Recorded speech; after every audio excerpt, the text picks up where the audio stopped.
Welcome to Fluent Daily, the English listening channel for advanced learners at B2 and C1 level. Every episode features a rich, flowing conversation in natural English on a topic that is genuinely worth thinking about: history, psychology, science, philosophy, and more. There are no simplified sentences here, no slow speech, no vocabulary drills. Just real English spoken naturally on ideas that matter. This is Fluent Daily. Let's get into it. Today we have a great story, so let's get started right now. So, picture this. You're sitting in a boardroom. Okay, I'm there. Right. And you recently scored in the 99th percentile on your advanced English proficiency exam.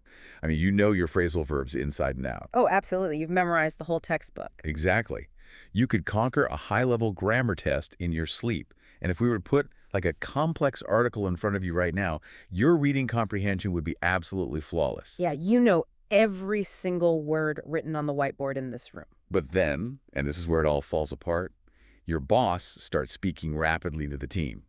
Or your colleagues start throwing ideas around across a loud, chaotic table, and suddenly it just sounds like an impenetrable secret code. Oh, yeah. It really is a profoundly disorienting experience. Because, you catch the words, you literally know the dictionary definitions of the words they're saying, but the actual meaning of the conversation is completely flying over your head. And frankly, it is one of the most universal and demoralizing moments for any advanced language learner. I mean, you spend years transitioning from a beginner to a highly competent, articulate speaker in a classroom setting, only to step into the wild and feel like you have been entirely locked out of the conversation. Yeah, that feeling of being locked out, that is exactly what we are tackling today. Today's deep dive is, well, it's an exposure of the hidden architecture of English idioms. Which is so needed. Right, and I want to be incredibly clear right up front for you listening. We are not giving you another vocabulary list. Please, no more lists. Seriously, you have already memorized massive lists of quirky, colorful phrases. And if you are listening to this, you already know that simply memorizing them doesn't work. So we are going to look at the invisible rulebook that native speakers use automatically to lock you out completely without realizing they are doing it. Yeah, it's entirely subconscious on that part. It really is. We are talking about something called contextual intelligence. And more importantly, we are going to show you how you can actually break in and acquire it. So, okay, let's unpack this. Well, to understand how to break in, we first have to understand why you are locked out in the first place.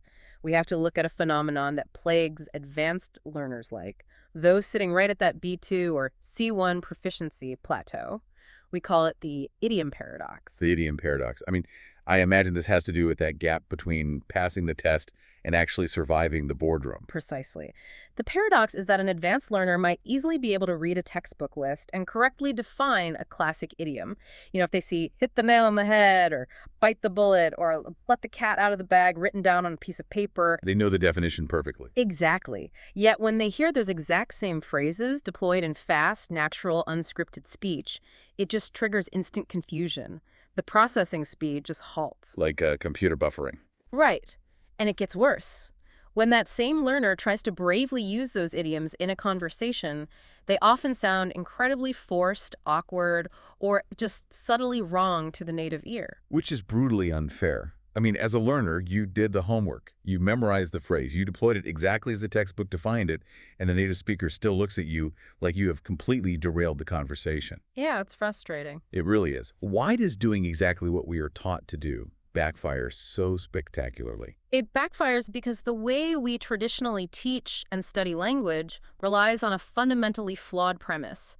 I refer to it as the dictionary problem. Yeah, dictionary problem. Okay, tell me more about that. Well, when you study idioms from a list or even from a standard, highly structured textbook, you are only learning the decontextualized meaning of the phrase. You are learning it exactly the way you learn a single, isolated word in a dictionary. Right, just definition A equals concept B.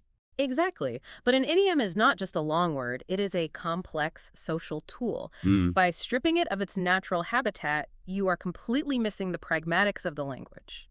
Now, we hear the word pragmatics thrown around a lot in linguistics. But for the listener who is just trying to survive their next conference call, what exactly is falling under that umbrella? What are pragmatics? So pragmatics is the study of how context fundamentally contributes to meaning. The dictionary gives you the literal definition, but pragmatics give you the social reality. Okay, so how does that apply to idioms specifically? When it comes to idioms, the pragmatics include the register, which means how formal, informal, or intimate the phrase is. It includes the tone, the idiom signals, like is it aggressive, is it conciliatory? Okay. It also includes the specific situational context that naturally trigger the use of that phrase. And crucially, it includes the frequency with which the idiom is actually used in real life. Plus, the specific conversational function it serves. Like, are you using this idiom to politely change the subject? Are you trying to summarize a rambling point? Or soften a harsh criticism? Yeah. Without all of these parameters, you only know the idiom accurately on paper, Yeah. but entirely incompletely in reality. You know, this makes me think of learning how to drive a car. Oh, yeah. Yeah. Learning idioms from a list feels exactly like trying to learn how to drive by sitting in your living room and just reading the car's instruction manual. Yeah. I mean, you can memorize the exact circumference of the steering wheel, the mechanical definition of the brake pedal. You can pass a written test on what a turn signal does. Right. The theory is all there. Exactly. Yeah. But if you take that purely theoretical, denotative knowledge and suddenly drop yourself onto a massive, chaotic 8-lane highway in the middle of a torrential downpour during rush hour, you're going to crash instantly. That is a phenomenal way to visualize it.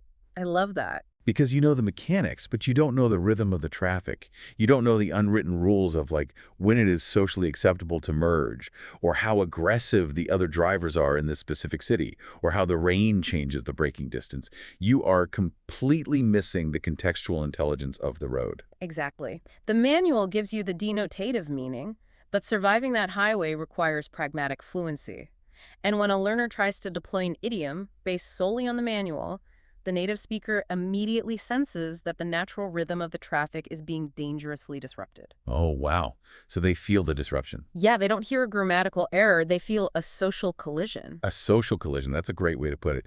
So if the lists in the manuals are setting us up for a crash, Yeah. what is the first piece of invisible information we actually need to survive the highway? I mean, where is the manual lying to us the most? Well, the biggest deception in the manual, and frankly the first major shock to most language learners, is about frequency. It completely upends how learners view their own hard-earned vocabulary.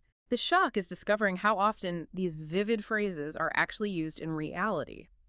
I can see why that's a shock. Because when you are a learner and you're staring at a massive textbook chapter titled something like 100 Essential English Idioms, there is a built-in assumption there. Right, you think you need all of them. Yeah.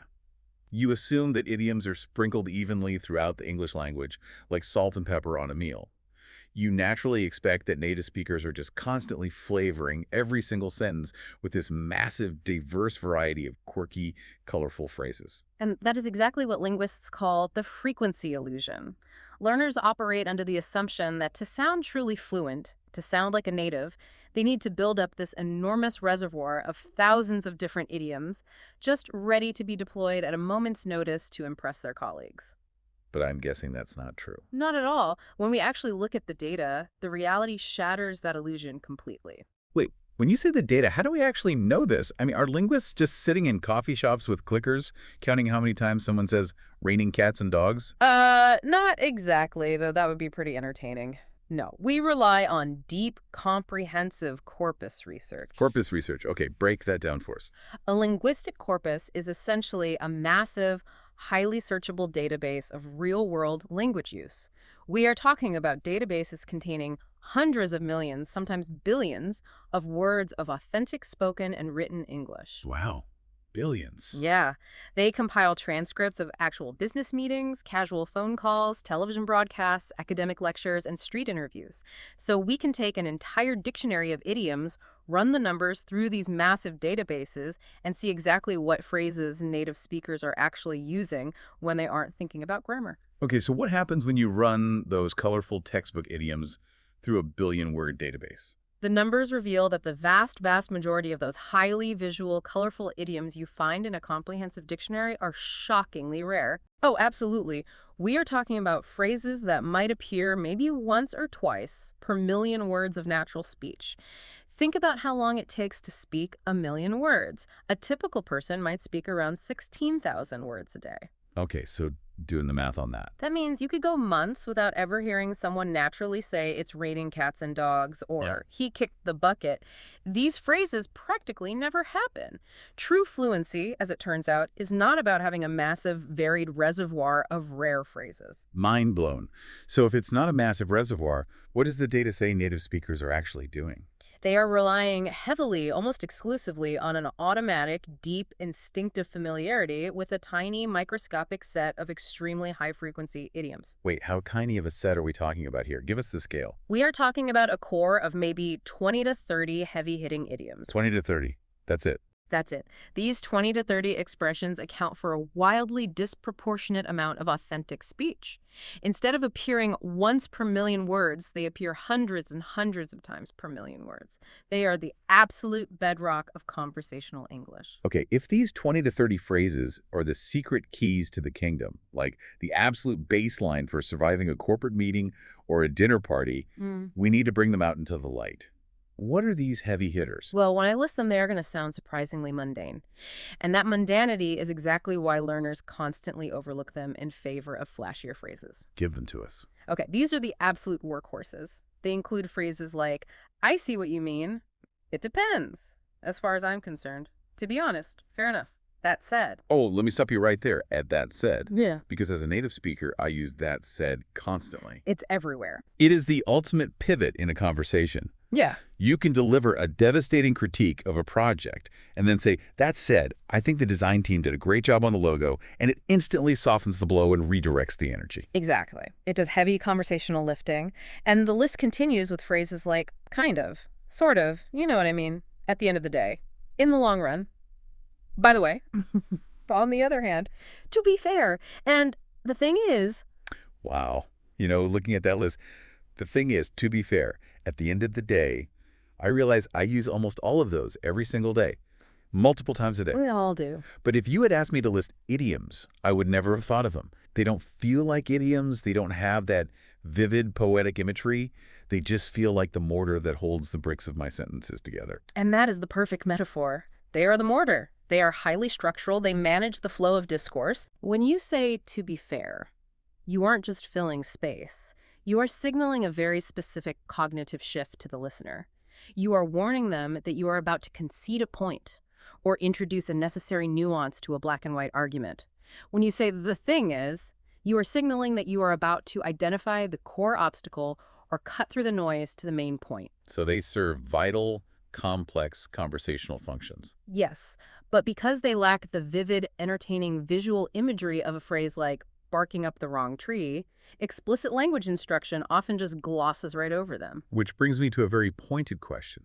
I have to ask this on behalf of every learner who has spent countless hours studying. Go for it. If corpus research definitively proves that barking up the wrong tree is statistically relevant, and phrases like, as far as I'm concerned, are the actual daily reality of how humans communicate, are language instructors actively wasting our time? Ooh, that's a tough one. I mean, is the entire industry just teaching the colorful, rare stuff because it makes for a cute, fun lesson with funny whiteboard illustrations, while completely ignoring the boring but crucial core phrases that we actually need to survive a meeting? I'll be honest, it is a known, deeply frustrating problem in applied linguistics, and your critique is entirely valid. The reality of the classroom is that instruction often prioritizes teachability and entertainment over actual gritty utility. Because it's easier to teach the fun stuff. Much easier. It is incredibly easy to design a fun, engaging worksheet around animal idioms. You can draw a cat coming out of a bag. You can match the picture to the phrase. It makes for a great Friday afternoon lesson. Oh, totally. But it is significantly harder to teach the subtle, pragmatic, shifting discourse functions of a phrase like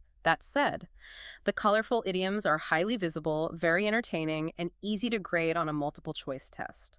The high-frequency core is invisible, highly contextual, and very difficult to test. So the educational system naturally skews toward what is easy to measure rather than what is necessary to survive. Wow. So for the listener who is commuting to their corporate job right now, the immediate actionable takeaway is, stop trying to memorize the dictionary of 5,000 weird poetic idioms, master the core 30, internalize at the end of the day, and to be fair, until they're as automatic as breathing. Yes, absolutely. That is the foundation. But, and this is big but, There is a massive caveat waiting for you once you master them. Uh-oh. What is it? Even if you completely internalize those core 30 idioms, you cannot just drop them anywhere you please. You still have to know where to use them and who you can use them with. And that brings us directly into the absolute minefield of register. The register minefield. Okay, we briefly touched on this when we defined pragmatics earlier, but how dangerous is this minefield really? I would say it is the single most common place where advanced learners accidentally damage their professional reputations. Idioms do not exist on a flat, neutral, purely informational plane. They have strict hierarchical tiers of formality, and if you use the wrong idiom in the wrong place, you commit what linguists call a pragmatic error. A pragmatic error. How does that differ from a normal language mistake? Oh. I mean, if I mess up a verb conjugation, people usually understand me just fine. And that is the crucial difference. If you mispronounce a word or use the wrong past participle, a native speaker's brain will usually just mentally autocorrect it for you and move on. They know you are learning. They grant you grace for a mechanical error. Right. But if you make a pragmatic error, if your register is wildly miscalibrated for the room you are in, native speakers do not interpret it as a language mistake. They interpret it as a social mistake. Oh, that's brutal. It really is. They instantly flag it as inappropriate, weird, aggressive, or rude. The listener's grace completely evaporates because they assume your social intent was deliberate. So they aren't judging your English, they're judging your character. Exactly. That feels incredibly unforgiving. Okay, let's map out this minefield so our listeners don't step on a landmine today. What are the tiers of formality we are dealing with? We can generally break this down into 3 distinct hierarchical tiers. Let's start at the bottom with the highly informal tier. This encompasses slang, street language, and very casual, intimate conversational idioms. Give us the flavor of this tier. What are we looking at? We are looking at expressions like to screw up, to blow it, to freak out, no way, totally, or for real. It also includes contemporary slang that functions entirely idiomatically, like using the word sick to mean something is highly impressive or lit to mean something is exciting and energetic. Okay, so this is the language of the pub. Yeah. This is what I use when I am grabbing a beer with my closest friends. Exactly. It is perfect for building intimacy and rapport in a highly casual setting, but it is absolute poison for a job interview, a performance review, or a presentation to a board of directors. Yeah, I can imagine. If the CEO of a multinational company asks you for a serious quarterly update and you lean back and say, well, the marketing team completely blew it this month, but the new sales projections are totally sick, you have committed a massive, potentially career-limiting register violation. It really is like a fashion violation.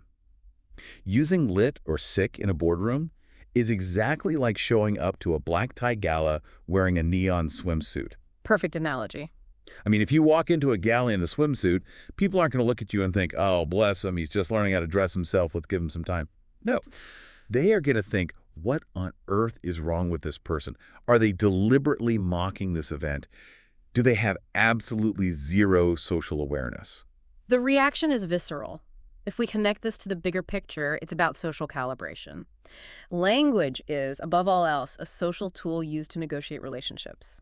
When you use the right register, you signal to everyone in the room that you understand the social dynamics, you respect the hierarchy, and you belong. And when you get it wrong? When you get the register violently wrong, you signal that you are an outsider who does not respect the rules of the room. That is terrifying, but it makes perfect sense. Yeah. So if the highly informal tier is the swimsuit, what is the next step up? Where do we want to live most of the time? The next step up is the absolute sweet spot for learners. We call this the mid-register. These are the idioms that are generally safe, highly functional, and appropriate across almost all professional and casual contexts. This tier actually includes many of those high-frequency core phrases we discussed earlier.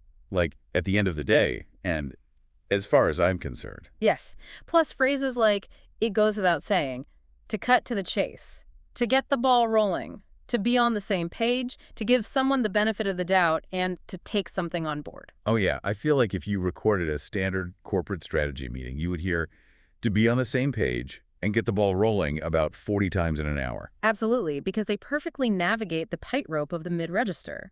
They are professional enough to demonstrate competence and seriousness, but they are conversational enough to build warmth and rapport with your colleagues. So it's business casual, Exactly. Business casual language. Yeah. For any listener whose primary goal is to use English in a professional, multinational environment, this mid-register is where you should be spending 90% of your energy.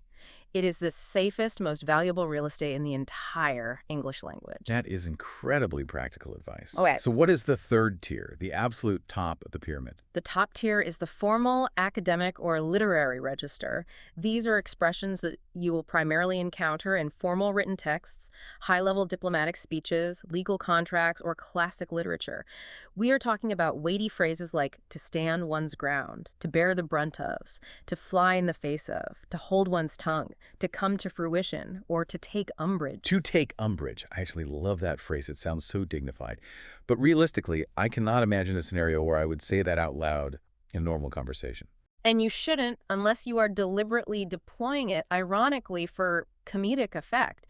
I mean, if you are sitting in that casual pub with your friends, eating fries, and someone disagrees with your opinion on a movie, and you suddenly sit up straight and say, I take umbrage at your assertion, you sound utterly ridiculous. Going back to the fashion analogy, dropping to take umbrage at the pub is like wearing a full, formal tuxedo to the beach. Ugh. You are overdressed to the point of total absurdity, and everyone is just staring at you wondering why you are making them so uncomfortable. Right. And native speakers will interpret that tuxedo at the beach in one of two ways. They will either think you are extremely arrogant, trying to sound intellectually superior, and deliberately elevating your language to show off how smart you are. Yikes. Or they will realize you have completely miscalibrated the social situation and lack basic conversational awareness. Neither is a good outcome for a learner who is just trying to connect with people. The stakes are so high here. So, step 1.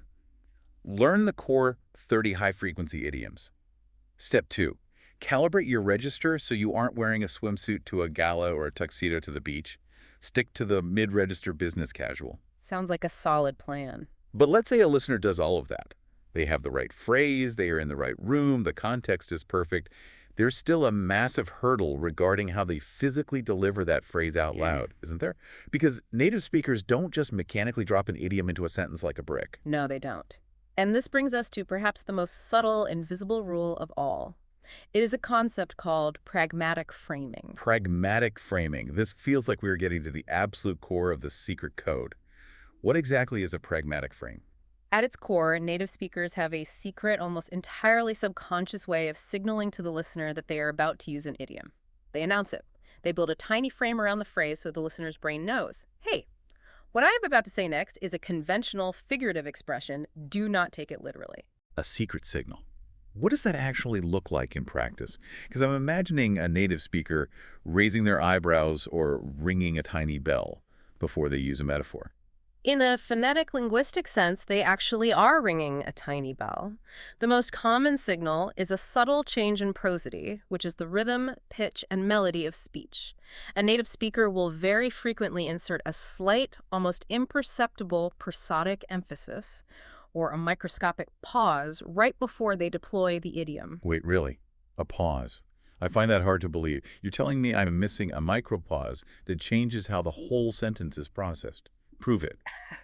How does that actually sound? Okay, listen to the difference. If I were a robot reading a sentence flatly, I might say, well, I guess we just have to bite the bullet. All the words blend together at the exact same speed. Right. But a native speaker naturally navigating a difficult conversation will add a breath. They will say, well, I guess we just have to bite the bullet. That tiny pause, that slight downward shift in pitch right before the phrase, is the acoustic signal. It prepares the listener's brain to process the next three words as a single figurative chunk, rather than scrambling to assemble the literal meaning of someone chewing on ammunition.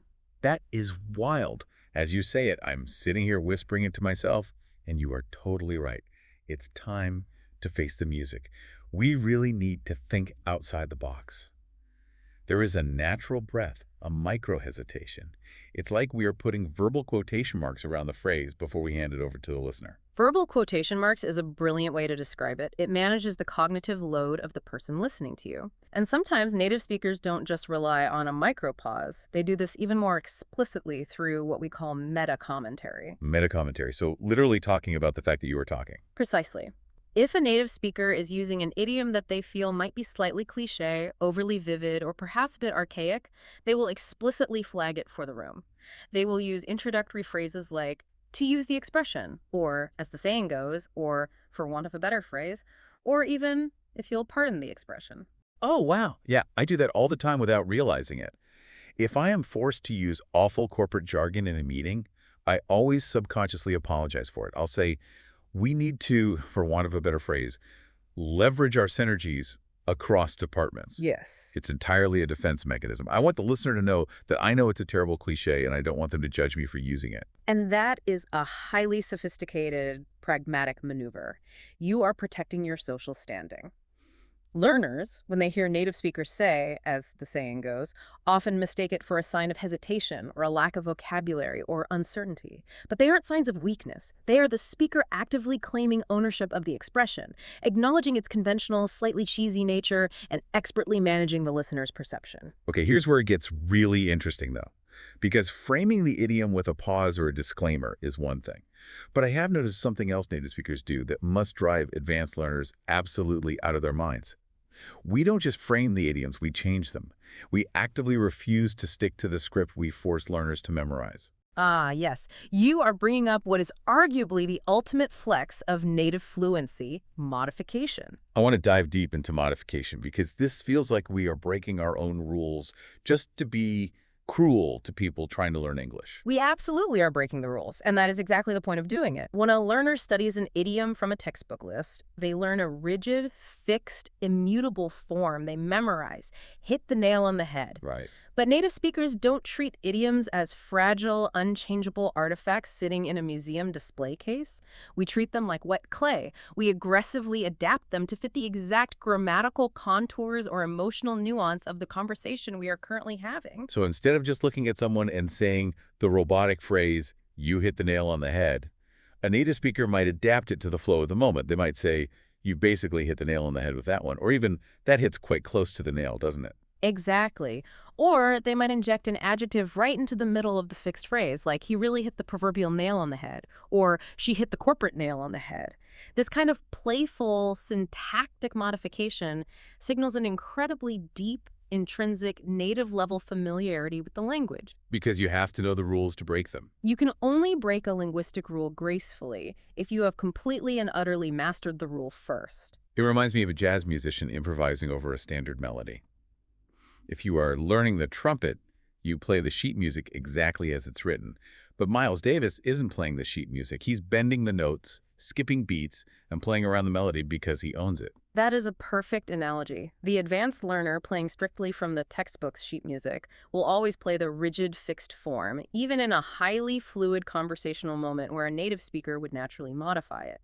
And paradoxically, by being perfectly grammatically correct according to the textbook, the learner ends up sounding slightly unnatural and rigid. Because they missed the secret delivery cues. They missed the micropauses. They missed the self-aware meta-commentary. They missed the register calibration. And they missed the jazz improvisation. They just walked into the room and blasted the sheet music. Precisely. And because learners are completely blind to all of this subtle invisible framing, they inevitably fall into a few very specific, highly predictable traps when they try to engage with fast-paced, unscripted English. Well, if these missing cues are the reason we crash on the highway, we need to map out the exact locations of these crashes. We need to look at the traps, because identifying them is half the battle. If we know where the landmines are, our listeners can actually start avoiding them today. You have broken this down into 4 consistent patterns of advanced learner errors. How do these invisible rules manifest as traps? What happens when a learner misses the micropause? So, when a learner misses the acoustic signal, that tiny pause, they almost inevitably fall into trap number 1, literal processing. Literal process. Right. This occurs when the learner's brain, not receiving the signal that a metaphor is coming, attempts to process an idiomatic expression compositionally, meaning they try to add up the literal dictionary definition of each individual word in real time, rather than recognizing the phrase instantly as a single figurative unit. You know, I always feel terrible laughing at this one because the literal images your brain conjures up are so absurd. You're at work, someone says, "Oh, Sarah can't come to the strategy meeting today. She's feeling a bit under the weather." And the literal processor, who missed the cue, looks at the window, checks the meteorological conditions, and thinks, well, yes, it's raining. We're all currently under the weather. There is a cloud above the building.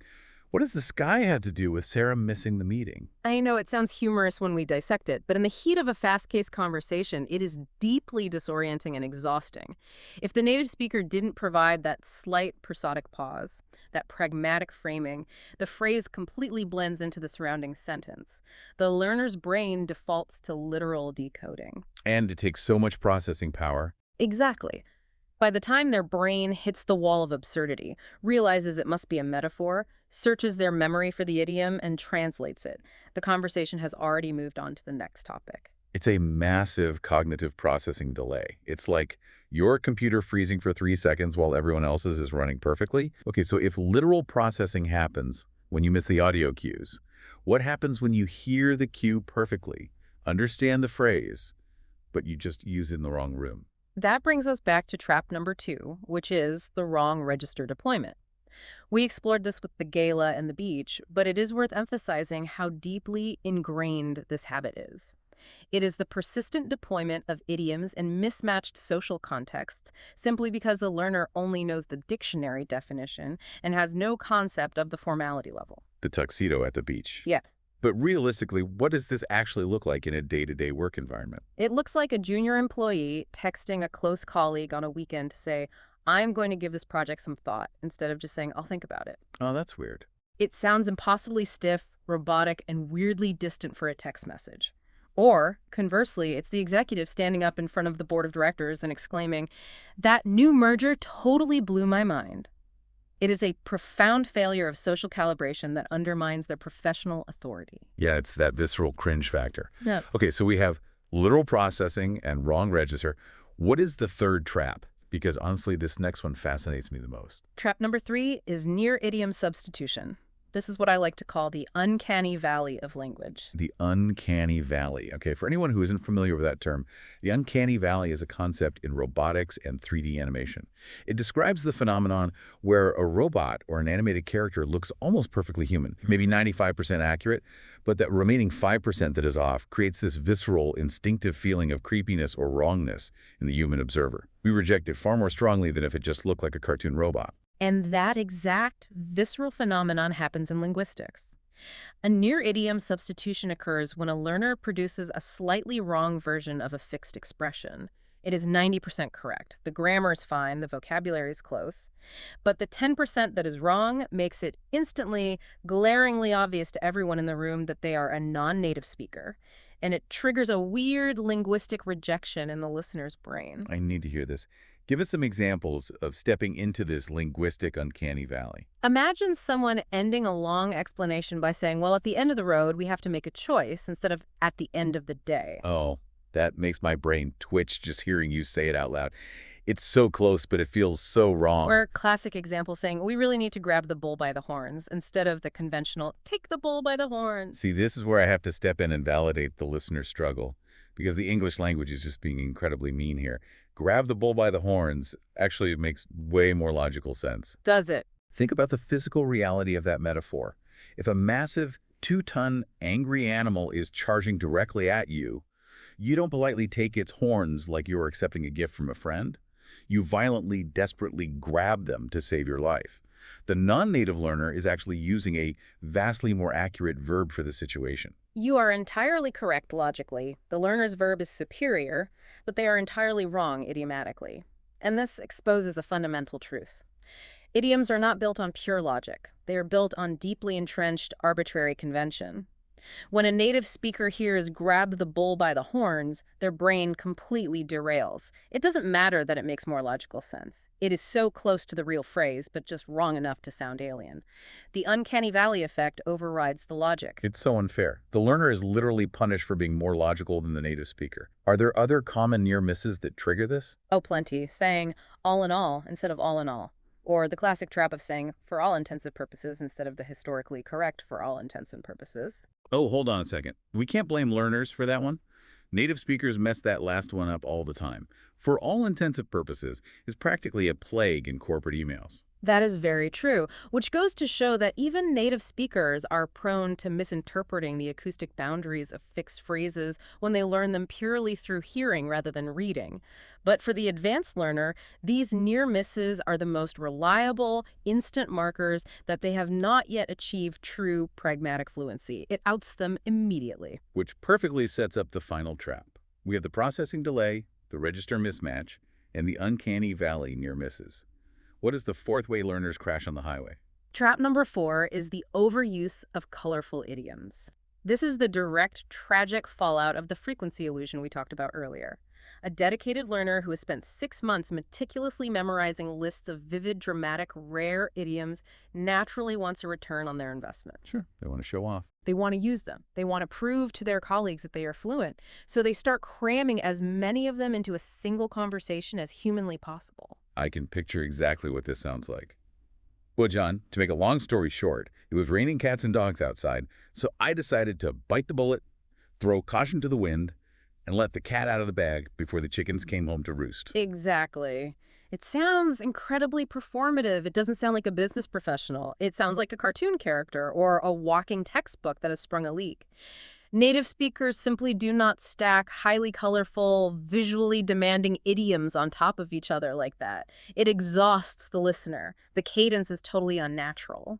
So, stepping back and looking at these 4 traps, if they are this easy to fall into and if pure logic doesn't even apply, like we saw with grabbing the bull by the horns where the language actively punishes you for being logical, why is the language so irrational?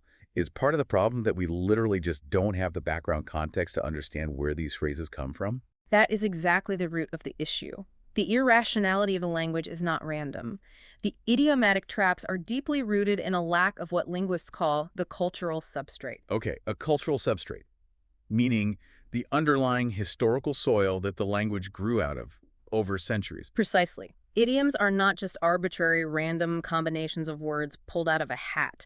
They encode very specific, highly localized cultural history and knowledge. And without that shared cultural knowledge, the idioms remain completely opaque and impossible to truly internalize.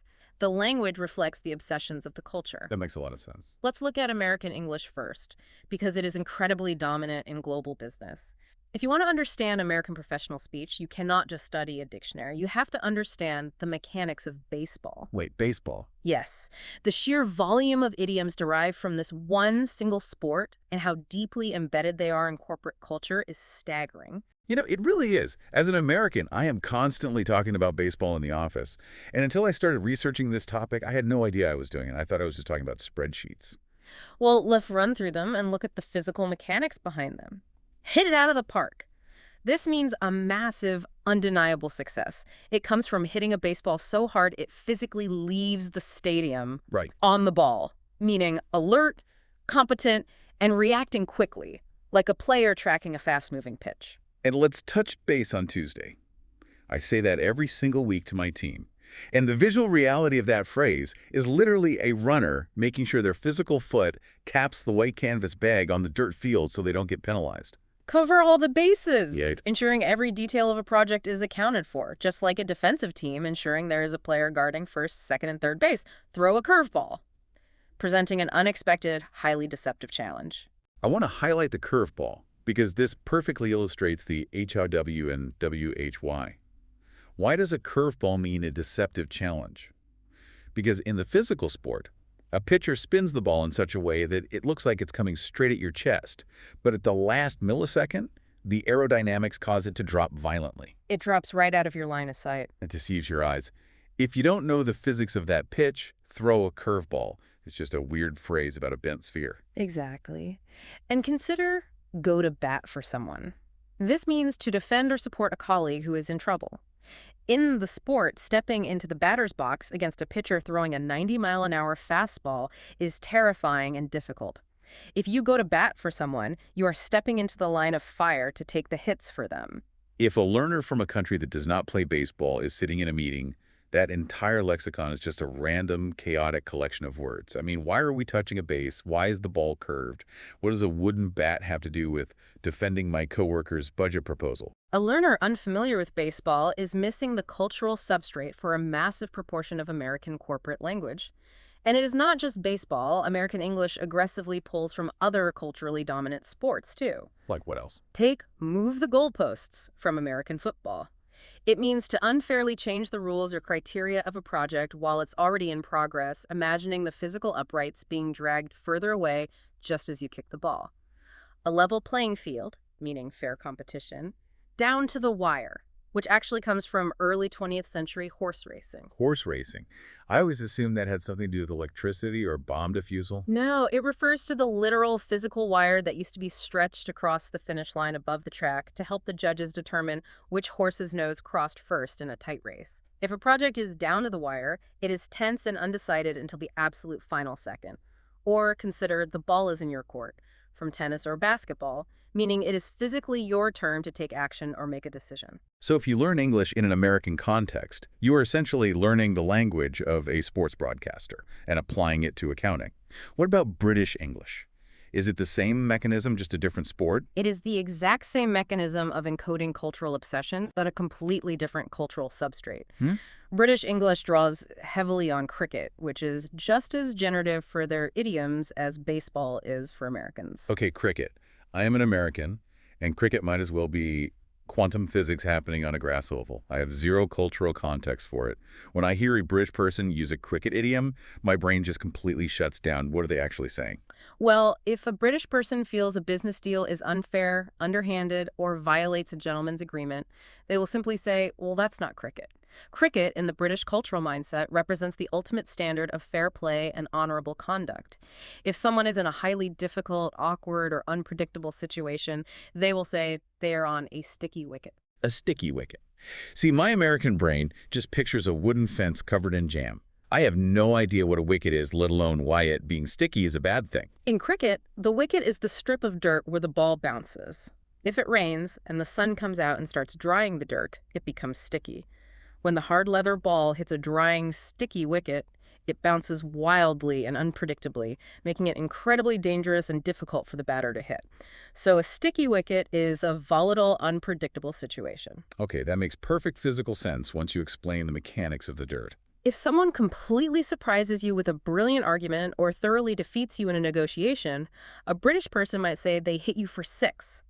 Hitting a ball over the boundary without it bouncing scores 6 runs in cricket. It is their equivalent of knocking it out of the park. Conversely, if you have an easy, advantageous situation at work, you are on a good wicket. And beyond just the sports, the UK cultural substrate is heavily steeped in their specific history, the class system, and their naval dominance, right? Absolutely.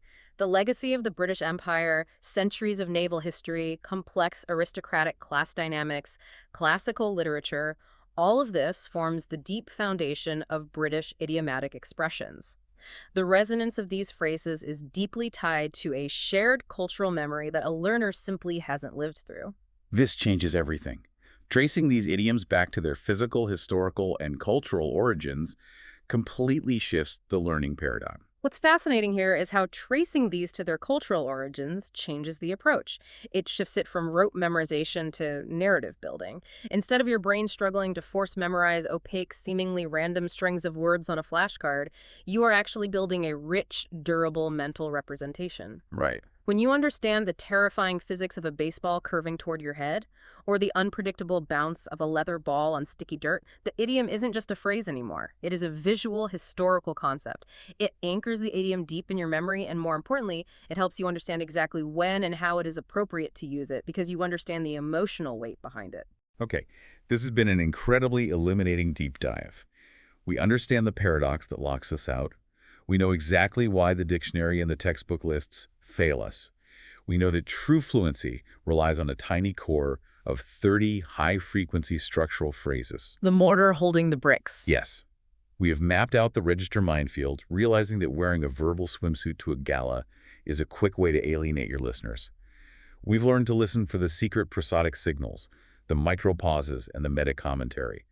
We've examined the traps of literal processing and the uncanny valley, and we've dug into the cultural dirt of baseball and cricket to find the origins of it all. We've covered a lot of ground. We have, but the ultimate question remains for the listener.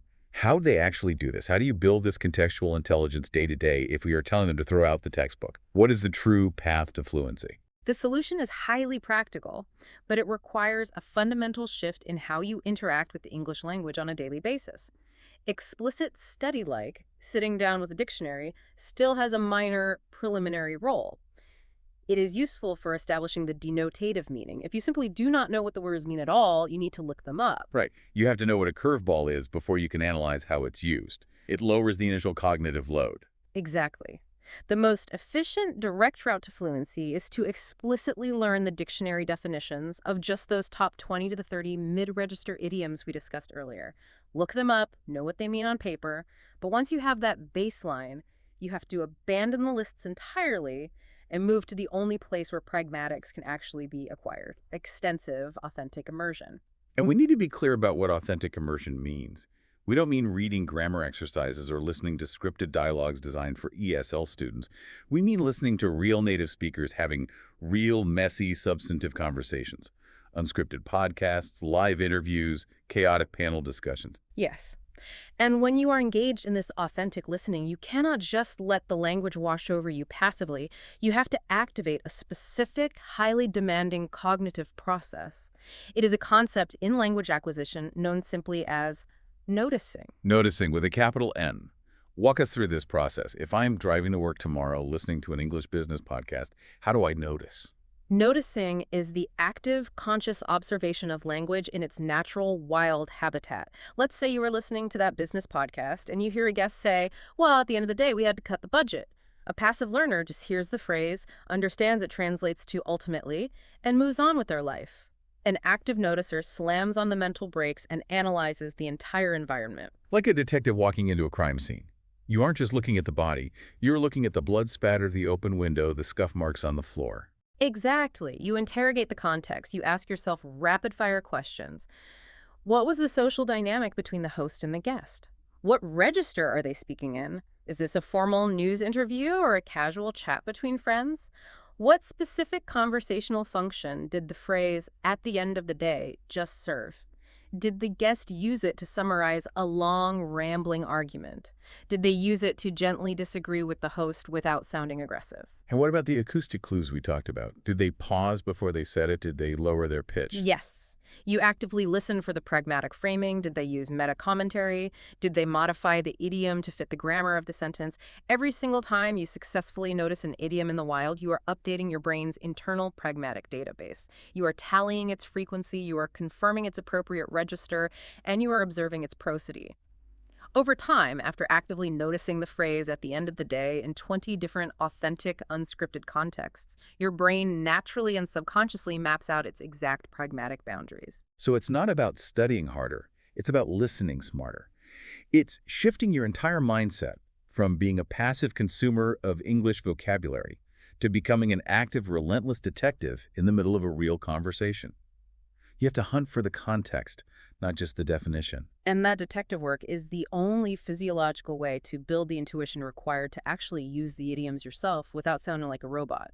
The golden rule is, you do not produce an idiom yourself until your ear has thoroughly mapped the territory through months of active noticing. That is such a powerful reframing of the learning process. It takes the pressure off performing and puts the focus on observing. Before we sign off, though, I want to pivot back to something we discussed during the traps section because it sparked a thought that I think is the perfect way to wrap this up. Are you thinking about the uncanny valley of near idiom substitutions? Yes, the grab the bull by the horns versus take the bull by the horns dilemma. We established that the learner's mistake, grab, is actually objectively, logically superior to the native speaker's conventional phrase. The learner is using a better verb for the terrifying action being described. The language is punishing them for being too logical. It is deeply unfair, yes. So here is a slightly provocative thought to leave our listeners with. If the idiomatic mistakes made by non-native speakers actually make more logical sense than the entrenched native versions, could the errors that advanced learners make actually be the mechanism that is evolving the English language in real time? Is the so-called perfect native idiom actually just a rigid, culturally enforced bad habit? And are learners coming in with fresh eyes and logical substitutions the ones who are actually exposing how weird, arbitrary, and broken the language really is? That is a phenomenal, highly provocative linguistic question. And the truth is, historically, language is constantly evolving through exactly this kind of friction. As English cements its status as a truly global lingua franca, the sheer volume of highly educated non-native speakers conducting international business might eventually simply outvote the traditional arbitrary native conventions. They outvote the natives. Exactly. If millions of global professionals start saying, grab the bull by the horns because it makes more sense, the native speakers will eventually have to adapt to them, not the other way around. Today's cringy pragmatic error might very well become tomorrow's standard accepted idiom. The learners might just inherit and fix the language. I absolutely love that idea, the idea that by making mistakes, learners are actually repairing a deeply irrational system. Thank you so much for joining us on this deep dive and breaking down the invisible architecture of the language. Thanks for having me. It's been a blast. To everyone listening, the next time you are in a boardroom or at the pub, don't let the fast, chaotic English overwhelm you. Stop trying to frantically translate every single word and start noticing the secret code that is playing out all around you. You have the tools now. You know the traps, you know the register, and you know the history. Go out there, be a detective, and listen smarter.